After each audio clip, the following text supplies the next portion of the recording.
جبو گیان شهیدا ام دقیق رز گرتن. شهید نامر جرای گشتیره وک اگر روزانه ظلم و دستلاداری کل لبرانبری مت مشاندن به پیشنگتی عگیت و قهرمان ما برخوادانی که به همپا نشاد دادن به سالانه لبرانبری دجمناهی دستلادار جهان ام تکوشین دمشینن لی هر تمو ساله هاتیه کو ام به اخلاقی پولیتیکا این دجمن را رو برو دمینن به سیاست و پیکانین به اخلاقی دخوازن اراده ام بشکینن او گاف پاش ده بمه بده آویتن. اف 100 سال هر جارا که کردان دخوازی ماف خواه کرنه راستی کمکوژی هاتنه. جه 7 سال حتی 7 سال هاتنه قتل کرن. زمان ما او چند ما هاتنه قدخه کرن.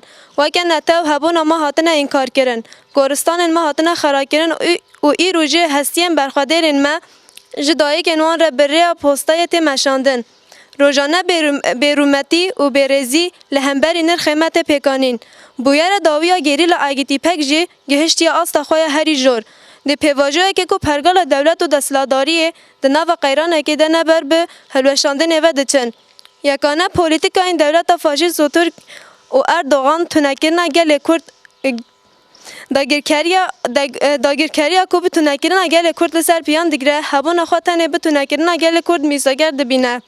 بانگوازی مجه همو گل می ولاد پاریس برخوده رو بتایبه جوان مره او کو گوتنا مظلومه برخودان جیانه جبو خوابه کن بنگه و جبو تانه حتی سر حده آمده رو های آگیر برخودان گج بگن داگیرکاری کتیه ناو قیرانه که آبوری و جواکی ده هگر فرسنده که آزادی هبه افجی افروژه هر کس یک مال خواه کلان خواه تا خواه و باجار خواه بکه گورستان جی داگیرکاریه را بمره بندستی و داگیرکاری بجی برخودان اگل کرد و کردستانه بجی سر و کافو شهید نامره